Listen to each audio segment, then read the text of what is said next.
Assalamu alaikum warahmatullahi wabarakatuh, dear listeners. Inshallah, today's talk is going to be about, of course, Ramadan, al-Mubarak, and the Prophet ﷺ gave a complete khutbah, as we are going to listen to this khutbah again and again, but we will say a few words and try to get something out of the khutbah of our Prophet ﷺ. And what he said is, "O people, there comes over you now a great month. It's called Shahrul Azim, and it's also called Shahrul Mubarak, a blessed month."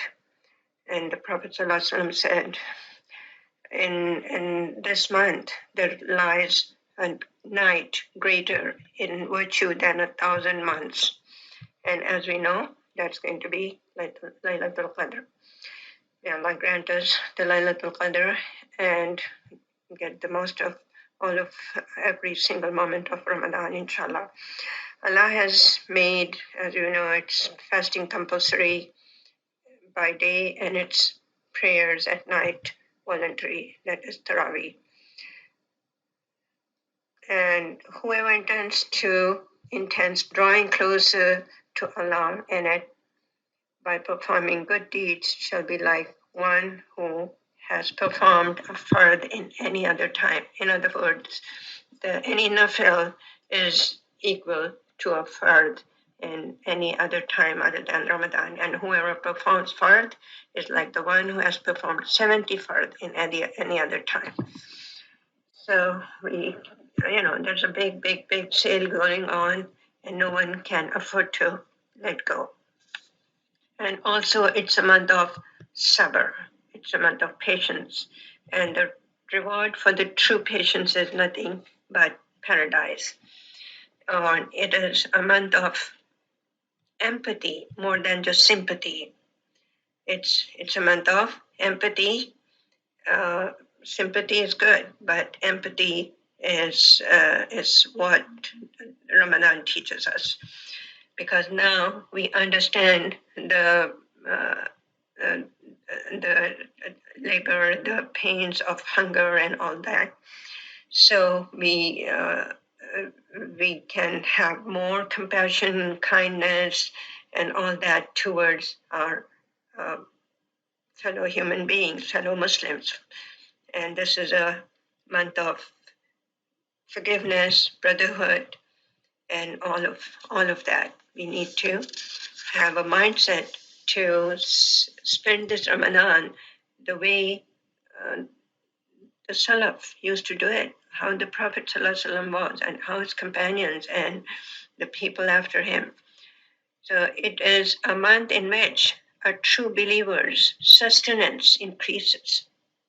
So we have to be more and more generous, and that's how the Prophet ﷺ was, and that is the sunnah, to not just give the zakat. Of course, zakat should be given with calculation and a little more than that, and not just the zakat, because zakat cannot be used for everything. So we are open to spend, because the more we spend, this is a blessed month. We will get more and more to do this.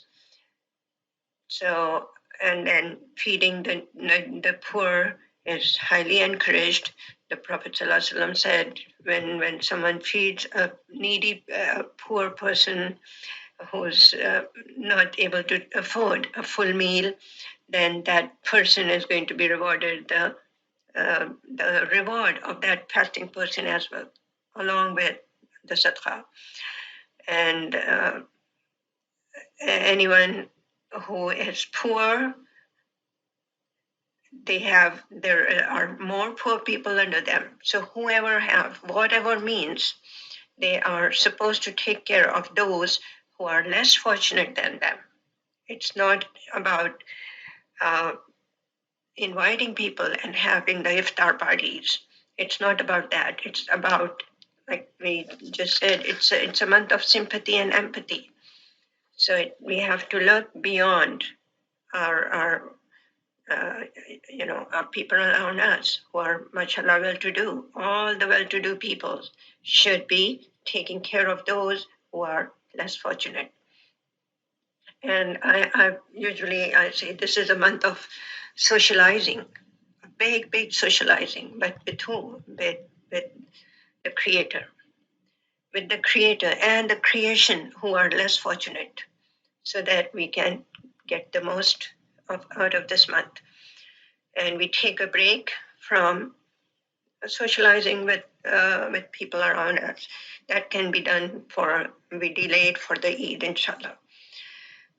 And this is the month in which the first 10 days is mercy, because now we feel how hunger is and so we have to show mercy towards others who are living their lives with this hunger day in and day out. And when we show mercy, the middle part is going to be like forgiveness for our sins. We will make a lot of tawbah, we will realize, and the tawbah is going to be accepted, and the forgiveness is going to be granted. And as a result, the end part of the month is going to be freedom from fire. Inshallah, inshallah, inshallah. And the Prophet ﷺ said, you have to do 4 things a lot in this month. And 2 of them, which are very pleasing to your Lord, and which are doing a lot of zikr of kalmat tayyibah, and doing a lot of istighfar, seeking forgiveness. These are very pleasing to Allah subhanahu wa ta'ala. And while the other 2 are those which we cannot do without. And those are begging Allah, pleading Allah for the entrance in Jannah. Jannah is not just going to be there. We have to plead and be very aggressively begging Allah and asking Him again and again for Jannah, not just the Jannah, but Jannatul Firdaus, inshallah. And the 4th is to protect us from the fire of the hell. Protection from hellfire is the other thing that we need to do, because can we afford to be in the fire for just a few seconds even? No. And it has to be on our minds that I want to enter Jannah without having to enter through the Jahannam and the fire. So this is Ramadan, and we have to do more than this and realize certain things. Ramadan is not only to stay thirsty and hungry. This is what we need to realize. It's not just about staying thirsty and hungry. It is also to realize the real thirsty and hungry. Real thirsty and hungry, like we said, it's about sympathy, empathy, compassion, and all that. So we need to realize that. Ramadan is true worship. It's true worship to break a fast of insensitivity, apathy. We need to get out of that state of mind, being insensitive to those who are less fortunate, lack of concern for them. And we have to have with the feast of our affection. We should feel the affection for them who are living under poverty level.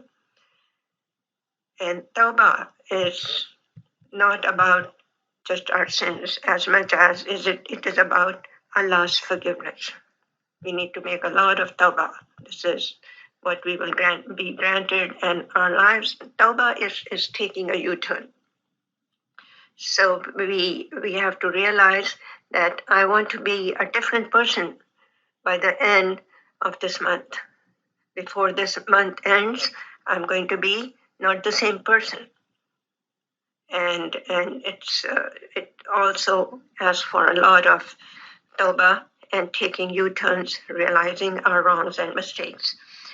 So the philosophy of fasting calls upon us to know ourselves, what kind of a person I am.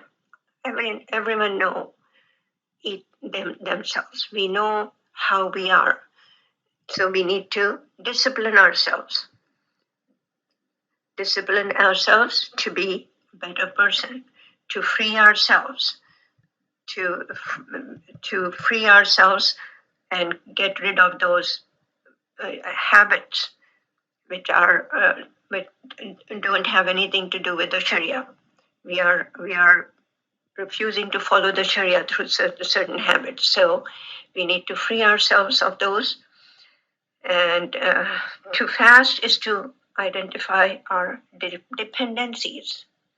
We are depending upon. So Ramadan comes and breaks all our habits, eating habits, sleeping habits, and what we say, how we say, and all of those things. So these are dependencies, and we need to break those. So and free ourselves from them. Dependencies are not good. We depend upon Allah subhanahu wa ta'ala and not just continue with our stupid habits. So what do we need to do? Instead of looking outside of ourselves and trying to find the potential enemies, instead of looking outside of ourselves and counting the potential enemies, fasting summons us to turn our glance inward. Fasting tells us, look within yourself. The enemies are within you.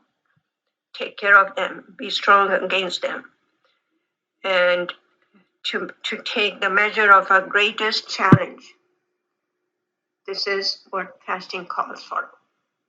That we turn our glance to our inward, not just people around us or so and this and that, but it's about me. It's all about me. And to take a strong measure against our enemies this is the greatest challenge. What is the greatest challenge? The self, the lower self, the ego. This is our biggest challenge in our own eyes and as others see us. This is what we need to understand. See our egos and ourselves. What are we? We are puppets with our egos. The ego is controlling us. The lower self is controlling us. So this is not going to happen. Sharia will control us. Allah's commands will control us. The Prophet ﷺ's way of life will control us. Nothing else is going to control us. So fasting and salat and all our worships are a means of undressing the ego, letting go of the ego. It's not about me. It's about Allah subhanahu wa ta'ala.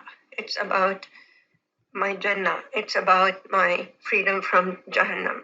It's about I want to die in a state of Islam as a strong mu'min and a person who is committed to the obedience of Allah all the time. So a means of undressing the ego of its superiority or superficiality and coming to the divine presence. Coming to the divine presence, how? With all of our neediness and humanity. With all of our neediness and humanity. This is what fasting and salat and all our worships are supposed to be a means for throughout the year. But this is a good reminder during Ramadan, inshallah. And Ramadan is a time of self-reflection. Self-reflection will take us to self-improvement. When we have the self-reflection during the Ramadan, we will have self-improvement. Otherwise, there's no self-reflection. If there's no self-improvement, that means there wasn't any self-reflection. So it's all about self again. And heightened devotion and worship. It keeps getting better and better. When we reflect, And when we improve our devotion and worship, it's not going to be the same level. Sky's the limit. Generosity is going to go up. Everything that is so pleasing to Allah will keep going up. So we fast to seek and submit to Allah's will. We fast to seek and submit to Allah's will. And we do. Outwardly, we are fasting. We make sure the outward fast doesn't break. But if we are still lying, if we are disobeying Allah in so many different ways, then this is not submission. So we fast to seek and submit to Allah's will. Our spiritual need for Allah is far more fundamental than our physical need for food and drink. For food and drink. Food and drink, as we can realize during Ramadan, we can manage for a whole day, even if the day is 18 hours long, without a drop of water, without a grain of anything in our mouth. So that's what we realize. The more spiritual we are, the more physically strong we will feel. So it's about our spiritual need for Allah. We are doing all this for Allah. That means we are getting the spiritual strength. So our spiritual need for Allah is far more fundamental. This is the basic need. And it's so fundamental than our physical need for food and drink. So in fasting, what we are saying is that more than we enjoy food, we enjoy Allah and His command. So fasting is feasting for those who realize this. Fasting is real feasting for those who realize this. In fasting, what we are saying in our actions is that more than we enjoy food during Ramadan, when we are not supposed to eat, we enjoy food. We definitely enjoy our food for iftar and sahar. We have to enjoy and thank Allah for that. But when the time is out, no more time to have the sahar, no more, not yet time for iftar, then what? Fasting is feasting. Feasting. This is my feast. I'm enjoying. I'm getting the spiritual strength. And why? Because we all are born with spiritual wings. We are all born with spiritual wings. Islam simply reminds us how to fly. This is such a beautiful quote. We are all born with the less the dunya, the more the spirituality is. So we are all born with it, and Islam simply reminds us how to fly. How to fly. So again, what we need, we ask Allah that may we make this Ramadan the turning point in our life. Break ourselves free from the deceptions of this world. We need to get out of the understanding, get the understanding that so many things are nothing but deceptions of this world, and we need to indulge into the sweetness of Iman. There's so much sweetness in Iman. If we disconnect from the dunya a little bit, we will experience the sweetness of the Iman. So fasting requires that we rediscover all that is alive around us. We discover all that is alive around us. And what do we need to do? When we do that, we must master our egoism. And through this, we will step outside of ourselves.